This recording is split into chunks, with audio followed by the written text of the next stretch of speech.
News చూస్తున్నాం. AP మాజీ deputy CM Amjad బాషా సోదరుడు అహ్మద్ బాషాని అరెస్ట్ చేశారు కడప పోలీసులు. సోషల్ మీడియాలో అనుచిత వ్యాఖ్యలు పోస్టుల విషయంలో ఆయన్ని అరెస్ట్ చేసినట్టు తెలుస్తోంది. ఇంతకే కాకుండా కడప వినాయక నగర్ లోనే ఒక ల్యాండ్ విషయంలో కూడా దాడి చేశారన్న విషయంలో కూడా ఆయన పైన కేసు నమోదైంది. లుకౌట్ నోటీసులు జారీ చేశారు. అయితే కువైట్ వెళ్తుండగా ముంబై ఎయిర్పోర్ట్ లో అరెస్ట్ చేశారు అక్కడి పోలీసులు. ఆ తర్వాత వెంటనే కడప పోలీసులకి సమాచారం అందించారు, కడప పోలీసులకు అప్పగించారు. అహ్మద్ బాషా అరెస్ట్ తో ఒక్కసారిగా కడపలో హైటెన్షన్ నెలకొంది. చిన్న చౌక్ పోలీస్ స్టేషన్ కి భారీ ఎత్తున వైసీపీ శ్రేణులు చేరుకుంటున్నారు.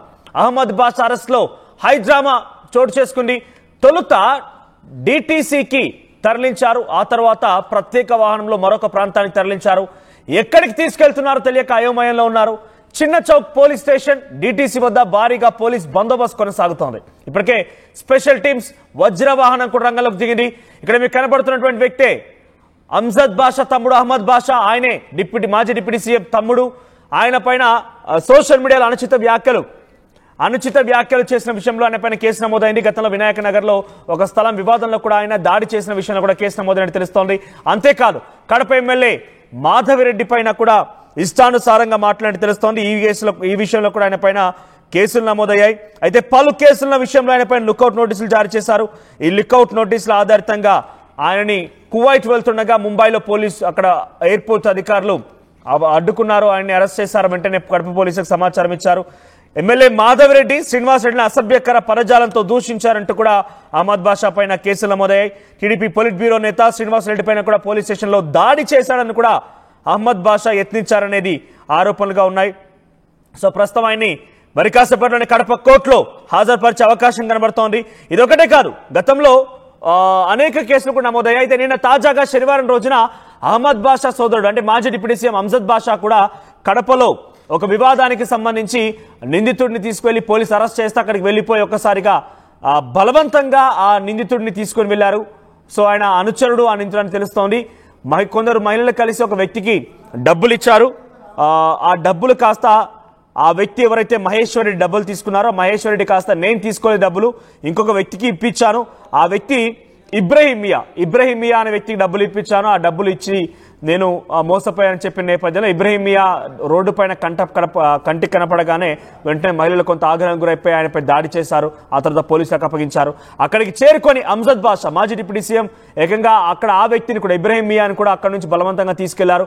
సో ఒక్కసారిగా మహిళలు కూడా అంజద్ బాషా ఇంటికి వెళ్లి ధర్నా చేపట్టారు. ఒక్కసారిగా ఇటు అరెస్టులు, ఒకవైపు అంజద్ బాషాకు సంబంధించినటువంటి కొంత వ్యవహార శైలి, ఇవన్నీ కూడా ఒక్కసారిగా కడపలో హైటెన్షన్ క్రియేట్ చేస్తున్నాయి. మరి ఆర్టీవీ స్క్రీన్ పై రైట్ సైడ్ బాక్స్ లో చూడండి, అక్కడ అంజద్ బాషా బ్లూ కలర్ టీ షర్ట్ లో అలా మెల్లగా నడుచుకుంటూ వస్తున్న వ్యక్తి ఆయనే అహ్మద్ బాషా, అంజద్ బాషా సోదరుడు. ముంబై ఎయిర్పోర్ట్ లో ఆయన అలా వస్తున్నటువంటి ఆ దృశ్యాలు రికార్డ్ అయ్యాయి. అయితే వెంటనే అక్కడి అధికారులు ఆయన్ని వెళ్లకుండా అడ్డుకొని ఆ తర్వాత కడప పోలీసులకు సమాచారం ఇచ్చారు. ప్రస్తుతం కడప పోలీసుల సమక్షంలోనే ఆయన ఉన్నారు. ఇంకా ఎక్కడున్నారనేది మాత్రం ఇంకా చూపించలేదు. ఏ పోలీస్ స్టేషన్ లో ఉన్నారు ఏంటనేది కొంత ఆసక్తి రేపుతుంది. ఒకసారి కడప నుంచి మా ప్రతినిధి కిషోర్ అందుబాటులో ఉన్నారు. కిషోర్ దగ్గరికి వెళ్దాం. కిషోర్, ఏంటి కడపలో ఎటువంటి హైటెన్షన్ కొనసాగుతోంది? అంజద్ బాషా తీరు ఒక రకంగా శనివారం రోజు ఆయన వ్యవహరించిన తీరు చర్చనీయాంశంగా ఉంది. ఆ తర్వాత నిన్న అంజద్ బాషా తమ్ముడు అహ్మద్ బాషాను కూడా ముంబై పోలీసులు అరెస్ట్ చేయడం, తర్వాత కడపకి అప్పగించడం. సో ప్రజెంట్ ఆయన ఎక్కడున్నారు, ఆయనపై ఎటువంటి కేసులు నమోదు చేయబోతున్నారు, ఎప్పుడు కోర్టులో ప్రొడ్యూస్ చేసే అవకాశం ఉంది, వైసీపీ శ్రేణులు ఎటువంటి ఆందోళన వ్యక్తం చేస్తున్నారు? మనోజ్, ఏదైతే మాజీ డిప్యూటీ సీఎం అంజద్ బాషా సోదరుడిని నిన్న ముంబైలో ఉన్నటువంటి విమానాశ్రయంలో కడప పోలీసులు అదుపులోకి తీసుకున్నారు. ప్రస్తుతం కడప నగరంలో ఒక రకంగా హైటెన్షన్ వాతావరణమే నెలకొందనే చెప్పాలి. ప్రస్తుతం మనం ఉన్నటువంటి చించోక్ పోలీస్ స్టేషన్తో పాటు అటు డిటీసీలో కూడా ఒక రకంగా భారీ ఎత్తున పోలీస్ బలగాలు మోహరింపజేశారు. ఈ నేపథ్యంలో మనం చూడొచ్చు, చిన్నచౌక్ పోలీస్ స్టేషన్ వద్ద కూడా భారీ ఎత్తున పోలీస్ బలగాలు రావడం, వారంతా కూడా ఇక్కడ ఏర్పాటు చేసిన పరిస్థితి. మరి కాసేపట్లో ఏదైతే మాజీ డిప్యూటీ సీఎం అంజద్ బాషా సోదరుడు అహ్మద్ బాషాను మరి కాసేపట్లో కూడా ఈ స్టేషన్కి తీసుకురానున్నారు. అయితే ఇప్పటికే ఏదైతే ముంబై నుంచి ప్రత్యేక వాహనంలో కడపకు తీసుకురావడం జరిగింది. కడపకు తీసుకొచ్చిన అనంతరం కూడా వారు పోలీసులను విచారించారు. ఆ పోలీసులు విచారించిన అనంతరం కూడా ఈ రోజు సాయంత్రం కోర్టుకు హాజరుపరిచే అవకాశాలున్నాయి. అయితే డీటీసీకి తీసుకొచ్చినటువంటి పోలీసులు ఆ తర్వాత ఎక్కడికి తీసుకెళ్లాలనేటువంటి విషయం పైన కూడా స్పష్టత లేని పరిస్థితి. అంటే దీంతో ఒక రకంగా హై టెన్షన్ వాతావరణమే కనిపిస్తుంది. ఒకవైపు వైసీపీ శ్రేణులు కూడా పెద్ద ఎత్తున ఎక్కడికి తరలి రావడం జరిగింది. ఒక్కొక్కరుగా స్టేషన్ వద్దకు చేరుకుంటున్న పరిస్థితి కూడా మనం గమనించవచ్చు.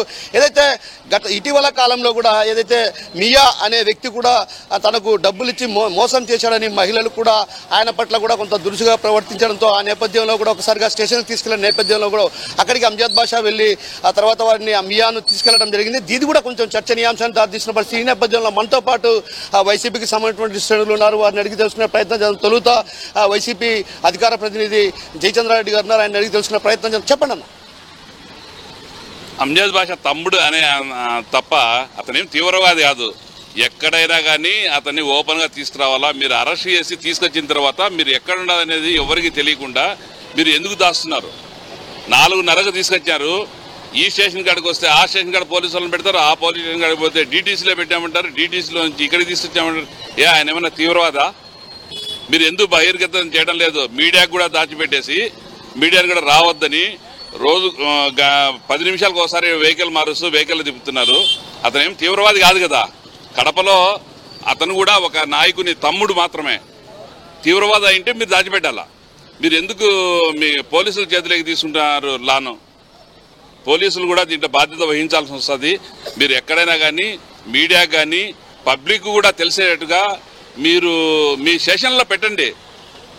తప్పు చేసింటే కోర్టు నిర్ణయిస్తుంది. తప్పు చేసినాడా జైలు పంపించాలన్నా బెయిల్ ఇవ్వాలన్నా అనేది. మీరు దాచిపెట్టి ఇది చేస్తే తీవ్రవాది కిందనే చూస్తున్నారు. మీరు తీవ్రవాది ఏం కాదు. ఆయన ఒక నాయకుని తమ్ముడు, ఎక్స్ డిప్యూటీ సీఎం తమ్ముడు. మీరు ఎందుకు అంత కక్ష సాధింపులు చేస్తున్నారు? లాస్ట్ 2 days బ్యాక్ కూడా ఆయన ఇంటికాడికి ధర్నా అంటే దీంట్లో ఒక భాగంగానే వాళ్ళ ఇంటి దగ్గర మీరు ఫ్లెక్సీలు ప్లే కార్డులు పెట్టించి లేడీస్ని పంపించి ధర్నా చేశారు. ఇదంతా ప్రజలు చూస్తున్నారు. ఇదేమి ప్రజాస్వామ్యం? మీరు చేసేది ఏదో తెర వెనక చేస్తారనుకుంటారేమో. తెర ముందరనే బాగా ఓపెన్గా తెలుస్తుంది. మీ నాయకులు రాత్రి మీ హంగామా ఏందో అసలు అర్థం కానిది. వాళ్ళ ఇంటి దగ్గరికి వచ్చి మీరు పటాకులు పేల్చడము ఇవన్నీ చూస్తుంటే మీరు కక్షపూరితంగానే చేస్తున్నారు. ఎక్కడ కక్ష లేదు అని చెప్పేదానికి ఛాన్స్ కూడా లేదు. మీకు ఏదైనా ఉంటే మీరు కేసు పెట్టిన కేసు ద్వారా ఇచ్చేయండి. అంతేగాని మీరు ఎక్కడంటే అక్కడ ప్రతి ఒక్కరిని ఈ మారి చేయడం మంచి పద్ధతి కాదని చెప్పి నేను చెప్తాను. సో ఒక రకంగా వైసీపీ శ్రేణులను కవింపు చర్యలకు పాల్పడుతున్నటువంటి పరిస్థితి ప్రధానంగా కనిపిస్తుంది. ఏదైతే నిన్న అంజద్ బాషా సోదరుడిని అరెస్ట్ చేసిన తర్వాత కూడా కడపలో ఒక రకంగా అంజద్ బాషా సోదరుడి ఇంటి నివాసం అంటే ఏదైతే అంజద్ బాషా నివసిస్తున్నటువంటి ప్రాంతానికి సమీపంలో కూడా బాణసంచా పేల్చడాన్ని కూడా అటు తీవ్రంగా వ్యతిరేకిస్తున్నారు. మనతో పాటు మరికొందరు వైసీపీ సంబంధించినటువంటి మైనారిటీ నేతలు ఉన్నారు. వారిని అడిగి తెలుసుకునే ప్రయత్నం చేద్దాం. చెప్పండి. గతంలో ఎన్నుడు లేని విధంగా కడపలో కొత్త రాజకీయం, కొత్త రాజ్యం నడుస్తుంది. అందులో భాగంగా రెడ్ బుక్ పాలన అని ఒక రాజ్యం నడుస్తుంది. ఆ రెడ్ బుక్ పాలనలో కక్ష సాధింపు చర్యగా నడుస్తుంది ఇప్పుడు. అందులో భాగంగా మా యువ నాయకుడు ఎస్బి అంజద్ బాషా గారికి మాజీ డిప్యూటీ సీఎం అయిన ఎస్బి అంజద్ బాషా వారి తమ్ముడు గారికి అరెస్ట్ చేయడం కావడం కనుక అటు ఇటు తిప్పుతూ మాకు తెలియకుండా ఎక్కడ ఉన్నారో తెలియకుండా తిప్పుతున్నారు. ఇది న్యాయమా? సో మొత్తం మీద ఏదైతే నిన్న అరెస్ట్ చేసినటువంటి పోలీసులు ఈరోజు ఉదయం తెల్లారుజామున ఎయిర్పోర్ట్కి తీసుకొచ్చి ఆ తర్వాత ఎక్కడికి తీసుకెళ్లారో తెలియని పరిస్థితి ఉంది. అయితే ఇది అప్రజాస్వామికం అంటూ కూడా చెప్తున్నటువంటి పరిస్థితి. మనతో పాటు మాజీ టీటీడీ బోర్డు సభ్యులు ఉన్నారు. ఆయన కూడా అడిగి తెలుసుకునే ప్రయత్నం. చెప్పండి. ఒక విషయము, ఆ కేసు అనేది ఎప్పుడో 2 సంవత్సరాల ముందు ఉన్నటువంటి సాధారణమైన కేసు. అది రాజీ కూడా అయిపోయారు. కేవలం పోలీసులు కక్ష సాధింపుతో దాన్ని ఛార్జ్షీట్ వేయకుండా లోకాదల్లో రాజీ కానికుండా కేవలం రెడ్ బుక్ పరిపాలన కిందనే ఈరోజు లుకౌట్, ఒక సామాన్యమైన కేసుకు లుకౌట్ నోటీస్ ఇచ్చేసి బాంబే పోయి అరెస్ట్ చేశారు. సరే, నిన్న ఉదయం అరెస్ట్ చేశారు. తెల్లవారుజాము 4:30కు కడపకు తీసుకొచ్చారు. తీసుకొని వచ్చిన తర్వాత ఎక్కడ పెట్టారో ఏంది కనీసం వాళ్ళ కుటుంబ సభ్యులకైనా చూపించాల్సినటువంటి బాధ్యత పోలీసులది ఉంది. అది కాకుండా కేవలం కక్ష సాధింపుగా నిన్న అక్కడ అరెస్ట్ చేసిన వెంటనే ఇక్కడ తెలుగుదేశం మా గౌరవ మాజీ డిప్యూటీ సీఎం గారి ఇంటి దగ్గరికి వచ్చి గంట సేపు పటాకులు కాల్చి అక్కడ హంగామా చేసి స్వీట్లు పంచుకొని ప్రతి ఒక్కరు కూడా మాట్లాడడం, ఒక తీవ్రవాదిని అరెస్ట్ చేసే విధంగా. అంటే తెలుగుదేశం ప్రభుత్వం, కూటమి ప్రభుత్వం ఏ దిశలో పయనిస్తుందో ఒకసారి ఆలోచించాల్సినటువంటి అవసరం ఉంది. మేము ఒకటే చెప్తున్నాం, కడప చరిత్రలో మేము 30 సంవత్సరాల నుంచి రాజకీయాల్లో ఉన్నాం.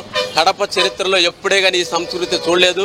ఎవరు అధికారంలో ఉన్నా, ఏ రాజకీయ పార్టీ ప్రభుత్వంలో ఉన్నా, ఎవరు శాసనసభ్యులుగా ఉన్నా కానీ ఎప్పుడైనా ఎలక్షన్ టైంలో ఎన్నికల గురించి ఆలోచించేవాళ్ళు తప్ప ఇటువంటి కక్ష సాధింపు చర్యలు కేవలం ఎవరో డబ్బులు బాకీ ఉంటే వచ్చి ప్లే కార్డులు పెట్టి మా మాజీ మంత్రి గారి ఇంటి దగ్గర ప్లే కార్డులు పెట్టి ధర్నా చేస్తారు. గతంలో చెత్త విషయంలో వస్తే మా మేయర్ గారి ఇంటి దగ్గర వచ్చి చెత్త వేస్తారు. ఇటువంటి సంస్కృతి ఈ కడప జిల్లాలో కానీ కడపలో ఎప్పుడు జరగలేదు. మేము చెప్పేది ఒకటే, ప్రభుత్వము, కూటమి ప్రభుత్వము రెడ్ బుక్ పాలన కొనసాగిస్తుంది. గౌరవ పోలీసులు ఆ రెడ్ బుక్ పాలన శాశ్వతం కాదు. రోజు వస్తా ఉంటే పోతాం, రేపు మేము కూడా అధికారంలోకి వస్తాం. మీరు మాత్రం నిష్పక్షపాతంగా ఈ రోజు అరెస్ట్ చేసినటువంటి వ్యక్తిని వాళ్ళ కుటుంబ సభ్యులకు చెప్పాలి. రెండోది, అరెస్ట్ ఇప్పటి వరకు చూపిలేదు. ఏ స్టేషన్ లో ఉన్నారు? మేము అన్ని స్టేషన్లు తిరిగినాం, తెలంగాణ నుంచి తిరుగుతున్నాం. ఇప్పుడు కూడా కనీసం ఏ స్టేషన్ లో ఉండడం లేదు.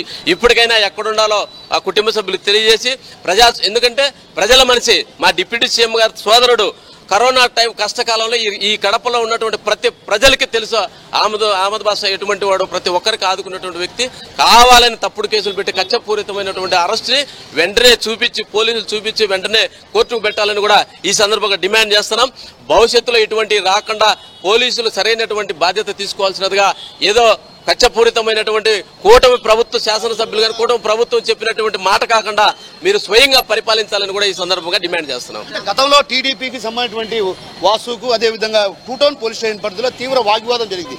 ఈ నేపథ్యంలో ఒక్కసారిగా నీ బెడ్రూమ్ లోకి వచ్చి నిన్ను దిక్కెవరు అన్నటువంటి వ్యాఖ్యలను కూడా అటు సీరియస్ గా తీసుకున్నారు. అదేవిధంగా ఏదైతే భూమికి సంబంధించినటువంటి వివాదంలో, ఆ వివాదంలో కూడా కొంత కేసులు నమోదే.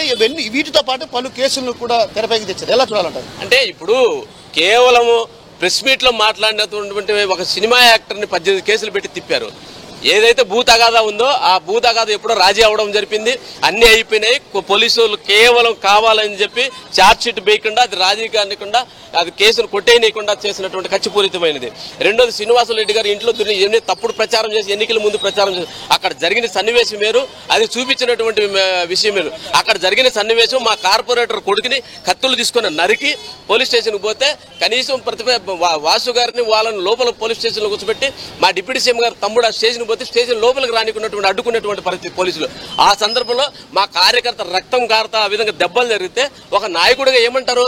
మా నాయకులు జోలికి వస్తే ఎవడైనా సరే మా నాయకులు జోలికి వచ్చి ఇంట్లోకి దూరైనా సరే వాళ్ళని తీసుకొచ్చి కొడతామని కానీ కేసు పెడతామన్నారు తప్ప వాసు గారిని కానీ ప్రస్తుత ఎమ్మెల్యే గారిని కానీ వ్యక్తిగతంగా పేరు పెట్టి కానీ ఎవరిని మాట్లాడినటువంటి పరిస్థితి. మా కార్యకర్తల జోలికి వస్తే ఎవరైనా సరే బయట ఇంట్లో దాంకున్నా బయటకు తీసుకొచ్చి కొడతాము, ఊరికే ఉండమనేటువంటి. అంటే అక్కడ జరిగినటువంటి పరిస్థితి ఏంది? మా కార్పొరేటర్ చెయ్యి నరికి కత్తులతో దాడి చేస్తే మా పైన దాడి చేసి మా ప్రభుత్వంలో మమ్మల్ని పోలీస్ స్టేషన్లోకి రానికుండా చేసిన సందర్భం వల్ల జరిగింది తప్ప అక్కడ వాసు గారిని కానీ పేరు పెట్టి కానీ లేదా మా ఇప్పుడున్నటువంటి ఎమ్మెల్యే గారి పేరు పెట్టి కానీ ఎవరిని కానీ మాట్లాడింది కాదు. కేవలం ఇంట్లో దూరిందని ఒక పాయింట్ తీసుకొని దాన్ని పెద్ద సృష్టించేసి ఈ మొత్తం ఎన్నికల్లోనే దాన్ని ఒక పాయింట్ గా తీసుకురావడము. ఇప్పుడు కేవలం అదేనా, ఇది ఎట్ట ఎత్తిపోయే కేసు, ఇది ఎట్ట రాజీ అయినారు కాబట్టి ఆ కేసు ఈ కేసు పెట్టి ఏదో విధంగా కచ్చపూరితంగా తప్పుడు కేసులు పెట్టి ఇరికేయాలనే ఆలోచన తప్ప వేరేది కాదు. మేము కూడా చట్టపరంగా పోతాం, కోర్టుకు పోతాం, ఎక్కడైనా చట్టపరంగా న్యాయపరంగా తేల్చుకుంటాం. ఇవి వెనుకడుగేసే పరిస్థితి లేదు. వైఎస్ఆర్ కాంగ్రెస్ పార్టీ ప్రతి కార్యకర్త ప్రతి ఒక్కరు కూడా గౌరవ మాజీ శాసనసభ్యులు మంత్రి అయినటువంటి అమ్జద్ బాషా తమ్ముడికి అండగా ఉంటామని కూడా ఈ సందర్భంగా తెలియజేస్తున్నాం. టీడీపీ గవర్నమెంట్ ఫామ్ అయినప్పటి నుంచి కూడా వాళ్ళు ప్రమాణ స్వీకారం చేసినప్పటి నుంచి కూడా ఏ న్యూస్ ఛానల్ పెట్టి ఏ మీడియా ఆన్ చేసినా కూడా బ్రేకింగ్ న్యూస్, అక్రమ అరెస్టులు తప్ప, రెడ్ బుక్ రాజ్యాంగం తప్ప సూపర్ 6 లేవు, ఏమీ లేవు. ఆమదన్న వచ్చేసి వీళ్ళు ఉగ్రవాది